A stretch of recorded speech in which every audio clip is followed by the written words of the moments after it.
আল্লাহ রাব্বুল আলামিন বলেন, ইন্নাহু মান ইউশরিক বিল্লাহি ফাকাদ হারামাল্লাহু আলাইহিল জান্নাহ ওয়া মা'ওয়াহুন নার ওয়া মা লিয-যালিমিনা মিন আনসার। নিশ্চয়ই যারা শিরক করবে, যে ব্যক্তি যে বা তারা শিরক করবে, আল্লাহর সাথে শরীক স্থাপন করবে, আল্লাহ রাব্বুল আলামিন বলছেন ফাকাদ হারামাল্লাহু আলাইহিল জান্নাহ, আল্লাহ রাব্বুল আলামিন তার জন্য জান্নাতকে হারাম করে দিয়েছেন। জান্নাত হারাম তার জন্য। ওয়া মা'ওয়াহুন নার ওয়া মা লিয-যালিমিনা মিন আনসার, নিকৃষ্টতম জাহান্নামে তাকে নিক্ষিপ্ত হবে, তার স্থান হবে কিয়ামতের দিন। এই জালেমের কোনো সাহায্যকারী থাকবে না। জালেম বলছেন কেন? শিরক হচ্ছে মস্ত বড় অপরাধ, সমস্ত অপরাধের রাজা, সমস্ত অপরাধের দাদা হচ্ছে কি? শিরকের গুনাহ। সব গুনাহ আল্লাহ মাফ করতে পারেন, কিন্তু শিরক আল্লাহ মাফ করবেন না। জঘন্যতম অপরাধ। এই পৃথিবীতে যত পাপ আছে, যত পাপ আছে, সমস্ত পাপের বাপ কি? শিরক। শিরক থেকে, শিরক করলে আল্লাহ তাআলা জান্নাতকে হারাম করে দিয়েছেন। কোন গুনাহ করলে তার ঈমান নষ্ট হয়ে যাবে, শিরক ব্যতীত তার আমল নষ্ট হবে, জান্নাত হারাম হয়ে যাবে, এমন কথা নাই। কিন্তু শিরকের ক্ষেত্রে আল্লাহ তাআলা বলছেন ফাকাদ হারামাল্লাহু আলাইহিল জান্নাহ, যে শিরক করলে জান্নাতকে আল্লাহ তাআলা হারাম করে দিবেন। নাউযু বিল্লাহি মিন যালিক, আউযু বিল্লাহি মিনাশ শাইতানির রাজীম। আল্লাহ তাআলা আমরা সবাই শিরক থেকে পানাহ চাই, শিরকের গুনাহ থেকে পানাহ চাই। বলছেন জালিমদের কোনো সাহায্যকারী নাই। অন্যত্র আল্লাহ তাআলা বলেন ইন্নাশ শিরকা লাযুলমুন আযীম, শিরক হচ্ছে মস্ত বড় অপরাধ, শিরক হচ্ছে মস্ত বড় জুলুম। এই শিরক যারা করবে তারা আল্লাহ রাব্বুল আলামিনের উপরে জুলুম করলো, আল্লাহর উপরে যে অত্যাচার করলো, আল্লাহর উপরে যে জুলুম করলো, আল্লাহ রাব্বুল আলামিন তাকে ক্ষমা করবেন না। আমার ভাইয়েরা, হিন্দুরা সারা দেশে পূজা মণ্ডপ উদযাপন করতেছে, ঠিক কিনা বলেন? এই পূজা মণ্ডপে মুসলমানের সন্তান এখানে গিয়া বক্তব্য দিচ্ছে, নাউজুবিল্লাহ, গিয়া বক্তব্য দিচ্ছে, শুকরিয়া আদায় করতেছে, আলহামদুলিল্লাহ, নাউজুবিল্লাহ। এরপরে বলতেছে কি? ধর্ম যার যার, উৎসব সবার, নাউজুবিল্লাহ মিন যালিক। এই কথা বলার সঙ্গে সঙ্গে তার ঈমান নষ্ট হয়ে গেছে, ইসলাম থেকে খারিজ হয়ে গেছে। ধর্ম যার যার, উৎসব তার তার। ধর্ম যার যার, উৎসব সবার হতে পারে না। কিভাবে হতে পারে? সেখানে শিরক হচ্ছে, মূর্তি পূজা বানিয়ে তারপরে তাকে সিজদা করা হচ্ছে, নাউজুবিল্লাহ। এই পৃথিবীতে সবচেয়ে জঘন্যতম অপরাধ হচ্ছে সেখানে। সেই অপরাধে বিন্দু পরিমাণ তার ভিতরে আল্লাহর ভয় নেই। সেখানে গিয়ে প্রসাদ খাচ্ছে, বক্তব্য দিচ্ছে, মূর্তিগুলো প্রণাম করতেছে, তাদের সাথে আকুত মিনতি কি দহরম মহরম চলতেছে, সামান্য কয়েকটা ভোট পাওয়ার জন্য, সামান্য কয়েকটা ভোট পাওয়ার জন্য এই হিন্দুদেরকে তারা আপন করে নিচ্ছে। অথচ আল্লাহ রাব্বুল আলামিন কুরআনুল কারীমের মধ্যে তিনি বলেছেন লা ইয়াত্তাখিযুল মুমিনুনাল কাফিরিনা আউলিয়া মিন দুনিল মুমিনিন ومن يفعل ذلك فليس من الله في شيء إلا أن تتقوا منهم تقاه لا يتخذ المؤمنون الكافرين أولياء من دون المؤمنين আল্লাহ তাআলা বলছেন, হে মুমিন মুসলমানেরা, হে আল্লাহর বান্দা বান্দিরা, তোমরা আল্লাহর মুমিনদেরকে বাদ দিয়ে তোমরা ইহুদি খ্রিস্টান হিন্দুদেরকে তোমরা কি বানায় না? কাফেরদেরকে তোমরা বন্ধু বানায় না। কাফিরদেরকে তোমরা বন্ধু বানায়ো না। কারণ হচ্ছে কাফিররা হচ্ছে আল্লাহর দুশমন। কাফিররা কার দুশমন? আল্লাহর দুশমন। যে ব্যক্তি আল্লাহর দুশমন সে তো আমি মুমিন হওয়ার কারণে আমারও তো সে দুশমন। আল্লাহর দুশমনদের সাথে আমি মহব্বত রাখি, ভালোবাসি, মহব্বত রাখি, আর আল্লাহ কি খুব আমার উপর খুশি হবে? খুশি হবে? কেমনে খুশি হবে? চিন্তা করেন তো, কি মারাত্মক ভয়ঙ্কর। মুমিন ছাড়া সবাই তো আল্লাহর দুশমন নাকি? মুমিন মুসলমান ছাড়া আল্লাহর দুশমন কারা? বেঈমান, কাফের, নাস্তিক, মুরতাদ, এরা হচ্ছে আল্লাহর দুশমন। এই দুশমনদের সাথে আপনি ভালো সম্পর্ক রাখেন, একবার তাদের জন্য জান উজাড় করে দিচ্ছেন, ধর্ম যাত্রার উৎসব সবার বলে প্রচার করছেন কয়েকটা ভোট পাওয়ার জন্য। কয়েকটা ভোট পাওয়ার জন্য আপনাদেরকে বর্তমানে মাত্র একটা উদাহরণ দিলে আপনারা বুঝতে পারবেন। ঢাকা ইউনিভার্সিটিতে, ঢাকা বিশ্ববিদ্যালয়ে যে ডাকসু নির্বাচন হলো, সেখানে প্রায় 40,000-এর মতো ছাত্রছাত্রী সেখানে পড়াশোনা করে। এর মধ্যে জগন্নাথ নামে একটা হল আছে বিশ্ববিদ্যালয়ে, কয়েক হাজার ছাত্র সেখানে আছে। যিনি ভিপি নির্বাচিত হয়েছেন ওই হল থেকে মাত্র 10টা ভোট পেয়েছে। কয় ভোট? 10 ভোট পেয়েছে। ওই হলের ধরেন একেবারে পাই নাই, মাত্র 10 ভোটে কিছুই নাই। প্রায় 4-5 হাজার ছাত্র সেখানে পড়াশোনা করে। জগন্নাথ হলে সবাই হিন্দু, হিন্দুদের ভোট পায় নাই। তার মানে কি উনি কি বিপি হয় নাই? বিপুল ভোটে বিপি নির্বাচিত হয়েছে। বিপি বানিয়েছেন কে? আল্লাহ বানিয়েছেন। হিন্দুদের ভোট কি লেগেছে? লাগে নাই, লাগে নাই। তাহলে কয়েকটা ভোটের জন্য আপনি এমপি নির্বাচিত হবেন, চেয়ারম্যান, মেম্বার, এমপি ইলেকশনের জন্য, এমপির জন্য ইমানকে এভাবে বিক্রি করে মানুষ। একজন নেতা গিয়ে দেখলাম প্রণাম করতেছে, আরেকজন নেতা বক্তব্য দিচ্ছে যে ধর্ম যার যার উৎসব সভা। নাউযুবিল্লাহি মিন যালিক। মুসলমানদের জনসমর্থন পেলেই তো আপনি বিপুল এমপি নির্বাচিত হবেন, মেম্বার নির্বাচিত হবেন, চেয়ারম্যান নির্বাচিত হবেন। 90% মুসলমানের দেশে মাত্র 10% লোকের ভোট পাওয়ার জন্য ইমানকে বিক্রি করতেছেন। তার মানে আল্লাহর উপর পূর্ণ তাওয়াক্কুল আপনার কাছে নাই, আপনার উপর আল্লাহর উপর নাই, পূর্ণ তাওয়াক্কুল নাই। পূর্ণ তাওয়াক্কুল যদি আল্লাহর উপরে থাকতো, আল্লাহ রাব্বুল আলামিন তাদের ভোট ছাড়া তো আল্লাহ আপনাকে এমপি বানাতে পারে।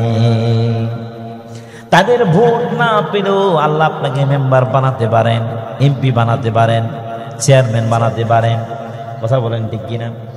আল্লাহ রাব্বুল আলামিন কুদরতিভাবে অসংখ্য ভোট পাওয়া ঢাকা বিশ্ববিদ্যালয়ের ভিপির মতো আল্লাহ আপনাকেও এরকম এমপি মন্ত্রী বানায় দিতে পারে। তার মানে এটা নয় এদেশের শত্রুতা করবেন, এদের সামাজিক রাজনৈতিক যে অধিকার আছে অধিকার ক্ষুণ্ণ করবেন, কখনো নয়। এদের অধিকার আপনি দিবেন, এদের সাথে সুসম্পর্ক থাকবে, সামাজিক ভ্রাতৃত্ব, সামাজিক যে সুসম্পর্ক এটা থাকবে। কিন্তু ইমানকে জলাঞ্জলি দিয়ে আপনি কিসের রাজনীতি শুরু করেছেন? আপনি কিসের রাজনীতি করছেন আপনি?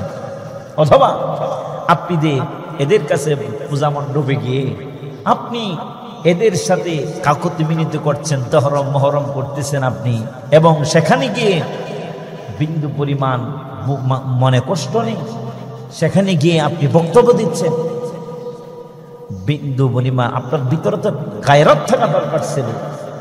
ইমানের যে গায়রত, শাখসিয়ত, পার্সোনালিটি, এটাই তো আপনার হারিয়ে গেছে। ইমানদার ব্যক্তি যায় কিভাবে?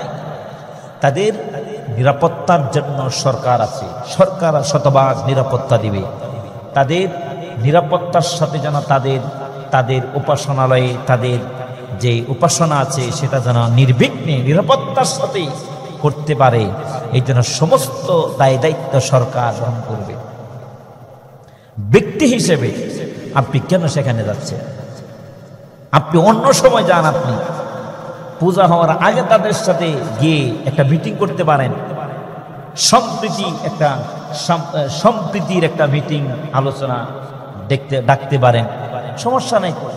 কিন্তু পূজা হচ্ছে, পূজা থেকে আপনাকে গিয়ে বক্তব্য দিতে হবে, এটা তো কোনোভাবে এটা মানা যায় না। আপনি তো মুসলমান, আপনি বক্তব্য দিচ্ছেন ধর্ম যার যার উৎসব সবার, আবার বক্তব্য দিচ্ছেন আমি ছোটবেলায় আমাদের সপরিবারে গিয়ে আপনারা কি করছেন, বক্তব্য দিচ্ছি যে সপরিবারে গিয়ে খেলাধুলা, খাবার দাবার, উঠন বসন চলন সব কিছু হচ্ছে।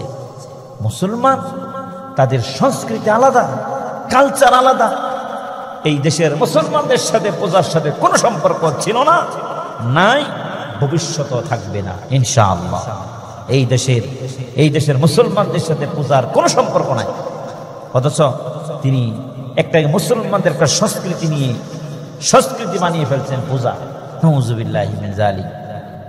শুধু তাই নয়, যারা এই দেশে ইসলাম কায়েম করতে চায় তাদের মধ্যেও এমন বেকুব, শিরকের জ্ঞান নেই, শিরকিয়াতের শিরক সম্পর্কে ভালো জ্ঞান ধারণা তাদের নাই। একজন গিয়ে দেখলাম শুকরিয়া আদায় শুরু করে দিয়েছে, নাউযুবিল্লাহি মিন যালিক, বলছে আলহামদুলিল্লাহ আপনাদের পূজা মণ্ডপে আসার ক্ষেত্রে। অথবা তিনি বলছেন যে স্বৈরাচারের 16 বছরের স্বৈরাচারের নির্যাতনের কারণে আপনার সাথে আমরা দেখা সাক্ষাৎ করতে পারি নাই, এই জন্য আল্লাহর দরবারে শুকরিয়া আদায় করছে, আলহামদুলিল্লাহ। দরকারটা কিছু এখানে বক্তব্য দেওয়া, যেখানে পৃথিবীতে সবচেয়ে জঘন্যতম পাপ হচ্ছে, যেখানে আপনি জানেন, অথচ আল্লাহ রাব্বুল আলামিন আল্লাহ রাসূল সাল্লাল্লাহু আলাইহি ওয়াসাল্লাম বলছেন যেখানে এই ধরনের শিরকের পাপ হয় সেখানে তোমরা অবস্থান করো না, যে কোনো মুহূর্তে আল্লাহর গজব চলে আসতে পারে, আল্লাহর গজব চলে আসতে পারে।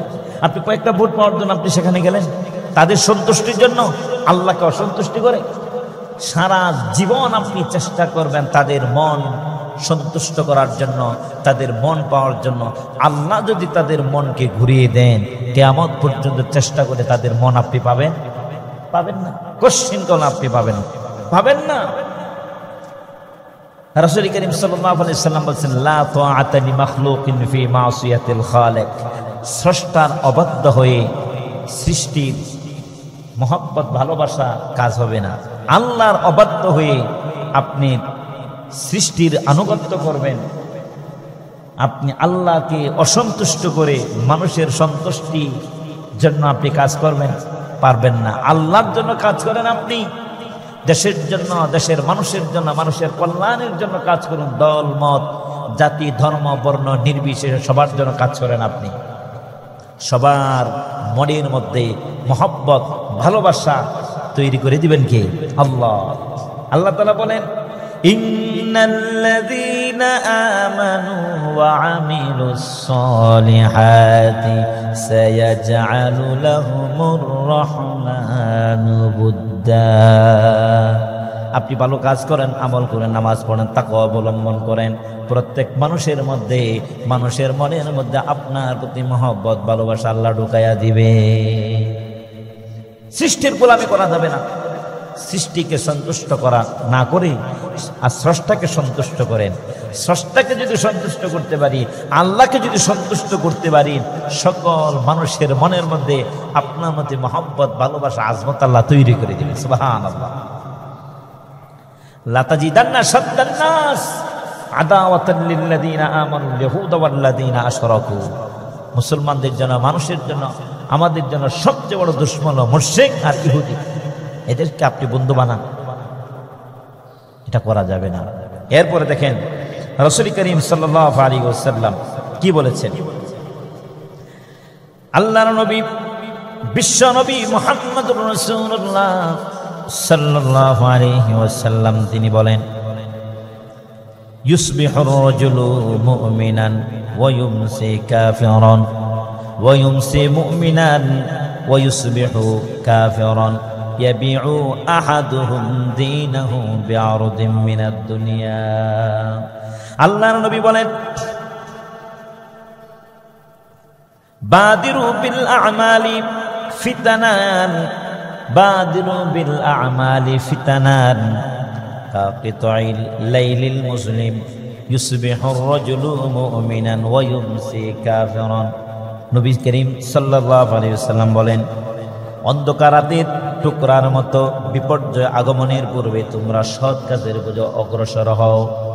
এমন একটা সময় আসবে, এমন একটা সময় আসবে, ইয়াতি আলান নাসি জামানু, এমন একটা সময় আমাদের সামনে আসবে, সকালবেলা মুমিন, বিকালবেলা কাফের, বিকালবেলা মুমিন, সকালবেলা কাফের হয়ে যাবে।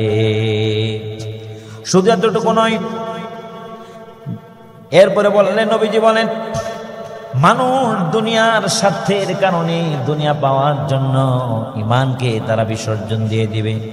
দুনিয়া পাওয়ার জন্য, দুনিয়া এমপি হওয়ার জন্য, মন্ত্রী হওয়ার জন্য, চেয়ারম্যান হওয়ার জন্য, কমিশনার হওয়ার জন্য, মেয়র হওয়ার জন্য, বড় পদ পদবি পাওয়ার জন্য তারা নিজের ঈমানকে বিলীন করে দিবে, ধ্বংস করে দিবে। ঈমান বিক্রি করে হলেও তারা দুনিয়ার স্বার্থ সিদ্ধি হাসিল করবে। নাউজুবিল্লাহ। নবীজি বলেছেন, এমন একটা সময় আসবে, এমন একটা সময় আসবে, সকালবেলা মুমিন, বিকালবেলা কাফের হয়ে যাবে, বিকালবেলা মুমিন থাকবে, আবার সকালবেলা সে কাফেরে পরিণত হয়ে যাবে। দুনিয়ার জন্য সব ঈমান বিক্রি করে দিবে। এই জন্য ভাইরা আমার, নবী করিম সাল্লাল্লাহু আলাইহি ওয়াসাল্লাম আরো বলেন, লা তাকুমুস সাআতু হাত্তা তালহাকা ক্বাবাইলু মিন উম্মতি বিল মুশরিকিনা ওয়া হাত্তা ইয়াবুদুল আওসান। নবীজি সাল্লাল্লাহু আলাইহি ওয়াসাল্লাম বলেন, কিয়ামত ততক্ষণ পর্যন্ত সংগঠিত হবে না, কিয়ামত ততক্ষণ পর্যন্ত হবে না যতক্ষণ পর্যন্ত আমার উম্মতের মধ্যে একদল উম্মত তারা নাকি মুশরিক দেশে মিশে গিয়ে তারা মূর্তি পূজার ইবাদত শুরু করে দিবে, মূর্তি পূজার ইবাদত শুরু করে দিবে, ঈমান বিক্রি করে দিবে। তার ভোটের দরকার, ভোটের কারণে এইগুলি করতেছে, সারা বছর খবর নাই, মন্দিরে গিয়ে হাজির, ভোটের সময়, নির্বাচনের সময় মন্দিরে গিয়ে হাজির হয়। এইগুলি মন্দিরে যাইতে কোনো ভয় লাগে না, মসজিদে এক ওয়াক্ত নামাজে আসে না, কিন্তু মন্দিরে যায় ঘন ঘন, আসে না নাই? সেখানে আপনি বলে দিলেন ধর্ম যাত্রার উৎসব সমাজ, আল্লাহর ভয়কে আপনার মনের মধ্যে কাজ করে না, আপনি তো সমাজের মুসলমান বলে পরিচয় দেন, আপনি তো মানুষদেরকে গুমরাহ করতেছেন। নিজে একদিকে মুসলমান পরিচয় দেন, আর একদিকে গিয়ে মন্দিরে হাজির হয়ে যান। মুনাফিক। কিসের ঈমান আছে তার মধ্যে? আল্লাহর ভয় নাই। সামান্য রাজনীতির জন্য, ভোটের জন্য আপনি ঈমান বিক্রি করতে দিচ্ছেন, মাখলুকের গোলামি শুরু করে দিয়েছেন। আল্লাহর গোলামি না করে আল্লাহর গোলামি করেন, আল্লাহকে সন্তুষ্ট করেন, আল্লাহর সন্তুষ্টির জন্য মানুষের কাজ করে না। প্রত্যেক মানুষের হৃদয়, আপনার হৃদয়ে আপনার মোহাম্মদ ভালোবাসা লেগে দিবেন। এই বিশ্বাস থাকলে আপনি মুমিন, না থাকলে কাফের। বিশ্বাস থাকলে মুমিন, অবিশ্বাস করলে কাফের। নবীজি বলছেন, হাত্তা লা তাকুমুস সাআত হাত্তা তালহাকা ক্বাবাইলু মিন উম্মতি বিল মুশরিকিনা ওয়া হাত্তা ইয়াবুদুল আওসান, যে এরা মুশরিকদের সাথে মিলেমিশে গিয়ে একাকার হয়ে যাবে, একাকার হয়ে মূর্তি পূজার ইবাদত শুরু করে দিবে। নাউযুবিল্লাহি মিন যালিক। এরপরে নবী আরো বলেন, মান কাসসারা সাওয়াদা কওমিন ফাহুয়া মিনহুম। নবী করিম সাল্লাল্লাহু আলাইহি, এরপরে আব্দুল্লাহ ইবনে মাসউদ রাদিয়াল্লাহু তাআলা বলছেন, মান কাসসারা সাওয়াদা কওমিন ফাহুয়া মিনহুম। আব্দুল্লাহ ইবনে মাসউদ রাদিয়াল্লাহু তাআলা বলছেন, কোন ব্যক্তি যদি এই মূর্তি পূজার মধ্যে গিয়ে, বিধর্মীদের অনুষ্ঠানের মধ্যে গিয়ে সে যদি তাদের সংখ্যা বাড়ানোর কাজ করে, তাহলে তাদের মধ্যে সে গণ্য হয়ে যাবে। নাউযুবিল্লাহি মিন যালিক। নবী আরো বলছেন, আল মারউ মা মান আহাব্বা, তুমি যদি তাদেরকে ভালোবাসো, তোমার হাসর নাসর হবে তাদের সাথেই হবে। এদের সাথে আমাদের কোনো সম্পর্ক নাই, ঈমানের কোনো সম্পর্ক নাই। যতটুকু সম্পর্ক থাকবে সামাজিক সম্প্রীতির জন্য, সাম্প্রদায়িক সম্প্রীতি যে একটা আছে, সামাজিক সুসম্পর্ক থাকবে, বাস এতটুকুই। মহব্বত তাদের প্রতি, এই পূজার প্রতি একটা মনের মধ্যে মারাত্মক প্রচন্ড ঘৃণা আমাদের কলিজার মধ্যে থাকা লাগবে, তবেই আপনি মুমিন। এর চাইতে বড় পাপ, এর চাইতে বড় গুনাহ কি পৃথিবীতে হচ্ছে বলেন? হচ্ছে না, অথচ সেখানে আপনি চলে যাচ্ছেন। নাউযুবিল্লাহি মিন যালিক। এরপরে তাদের সামাজিক সম্পর্ক থাকবে, সামাজিক সম্পর্ক থাকবে, এটা রাখবেন, আগে যাবেন, পরে খোঁজখবর নেবেন। অসুস্থ হলে তাদের সেবা করতে পারেন, অসুস্থ হলে বিপদে আপদে মুসিবতে এদের কল্যাণের জন্য, এদের সামাজিক কাজকর্ম আপনি করতে পারেন, কোনো সমস্যা নেই। তারপরে এদের মূর্তিতে হামলা করা, এদের মূর্তিকে গালি দেওয়া, পূজা মণ্ডপে হামলা করা, গালি দেওয়া সম্পূর্ণরূপে ইসলাম হারাম করে দিয়েছে। যেমন আল্লাহ রাব্বুল আলামিন অন্যত্র বলেন, ওয়ালা তাসুব্বুল্লাযীনা ইয়াদউনা মিন দুনিল্লাহি ফায়াসুব্বুল্লাহা আদওয়াম বিগাইরি ইলম কাযালিকা যায়্যান্না লিকুল্লি উম্মাতিন আমালাহু। আল্লাহ তাআলা বলেন, আল্লাহকে বাদ দিয়ে তারা যে মূর্তি দেবদেবীর পূজা করে, আরাধনা করে, ইবাদত বন্দেগী করে আল্লাহকে ডাকে, এদের মূর্তিকে তোমরা গালি দিও না, মূর্তিকে তোমরা ভাঙো না, গালি দিও না। যদি গালি দাও অজ্ঞত বশরে, শত্রুতা বশত তোমার আল্লাহকে তারা গালি দিয়ে দিবে। এদের মূর্তিকে গালি দেওয়া আল্লাহ নিষেধ করলেন, মূর্তি ভাঙা নিষেধ করলেন। মূর্তিকে গালি দিও না, মূর্তি ভেঙো না, এবার এদের উপাসনা করতে এদেরকে বাধা দিও না, এদের অধিকার তোমরা খণ্ড করো না। লা ইকরাহা ফিদ্দীন ক্বাদ তাবায়্যানার রুশদু মিনাল গায়। ধর্মের মধ্যে, ইসলামে কোনো বাড়াবাড়ি নাই। এদেরকে আপনি দাওয়াত দিতে পারেন, কিন্তু জবরদস্তিরা ইসলামে কাউকে জোর করে ইসলামের মধ্যে কালিমা পড়া মুসলমান বানান কোনো প্রয়োজন নাই। কি দরকারটা আছে আপনার, বলেন না? আপনার কাজ আছে দাওয়াত দেওয়া। আপনার কাজ কি? দাওয়াত দেওয়া। দাওয়াত দিবেন কিভাবে? হিকমত, কৌশল, সুন্দর ভাষায়, মিষ্টি ভাষায় আপনি দাওয়াত দিবেন। দাওয়াত কেমনে দিবেন? কোথায় কি উপস্থাপন করতে হবে, কোন জায়গার মধ্যে কি ভাষা প্রয়োগ করতে হবে, কিভাবে আচার আচরণ করতে হবে, কি কথা বলে দাওয়াত দিতে হবে, সেই কথা আল্লাহ তাআলা বলে দিয়েছেন। আল্লাহ তাআলা বলেন, উদউ ইলা সাবিলি রাব্বিকা বিল হিকমাতি ওয়াল মাউইযাতিল হাসানা। আল্লাহ তাআলা বলেন, আল্লাহর দিকে মানুষদেরকে আহ্বান করো নরম কথায়, মিষ্টি মিষ্টি কথায়, ভালোবাসা দিয়ে, ভালোবাসা মিশ্রিত কথায় তোমরা আল্লাহর দিকে মানুষদেরকে আহ্বান করো। হিকমতের সাথে, সুন্দর নসিহতের মাধ্যমে মানুষদেরকে আল্লাহর দিকে তোমরা কি করো? আহ্বান করো। ভাইরা আমার, আজকে সমাজের পূজার মধ্যে মানুষ যাচ্ছে কিনা বলেন? পূজাতে মানুষ যাচ্ছে দাওয়াত না দিয়ে। দাওয়াত এখানে যারা যাচ্ছে, এই পূজাতে যারা যাচ্ছে, একটু দেখবেন এদের মসজিদের সাথে কোনো সম্পর্ক নাই। যত পূজা হয়েছে, পূজার মধ্যে যতবার গিয়েছে জীবনে, ততবার মসজিদেও আসা নাই, এবং নামদারে মুসলমানের সংখ্যা কম না বেশি? বেশি। এই জন্য খবরদার, এদের কৃষ্টি কালচার আমাদের গ্রহণ করা যাবে না। এদের পূজা মণ্ডপে যাওয়া যাবে না। এটা হারাম করে দিয়েছেন, কোনোভাবে এটা গ্রহণযোগ্য হবে না। আপনি আগে যাইতে পারেন, আগে পরে গিয়ে তাদের সাথে একটা সুসম্পর্ক করতে পারেন, কিন্তু যখন পূজা হয়, পূজার মধ্যে কোন মুসলমানের যাওয়া জায়েজ নেই।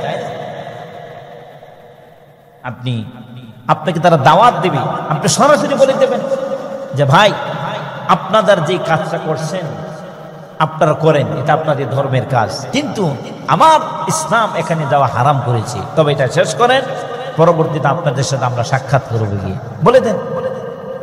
কোন সমস্যা কি? ভোট পাবেন না? তার মন আল্লাহ বিগড়ে দিবে, তার মনকে আপনার মনের প্রতি আপনার ভালোবাসা তার দিলের মধ্যে কি আল্লাহ দিতে পারে না? দিতে পারে। ভয় কিসে? আপনি তো মুসলমান, আপনি বলে দিলেই হয় আপনাদের আগে পরে কোনো সমস্যা নাই, আমি আপনাদের সাথে আছি, তবে আমি পূজাতে যাইতে পারবো না, বাস বলে দিবেন। ইমানদারের কথাই গেল। আপনি সেখানে গিয়ে কোলাকুলি করবেন, দহরম মহরম করবেন, আবার সুন্দর সুন্দর চটকদার কিছু কথা বলবেন, ইমান যে নষ্ট হয়ে গেছে কোনো খবর নাই, শিরিকের কোনো জ্ঞান নাই, কি করলে শিরিক চলে যাবে, কি করলে ইমান নষ্ট হয়ে যাবে, সেই যেন কোনো জ্ঞানও আপনার মধ্যে নেই। আপনি একজন রাজনীতিবিদ, আপনার দ্বারা তো মানুষ বিভ্রান্ত হবে। যেন খবরদার এই কাজগুলি থেকে আমাদের বেঁচে থাকতে হবে।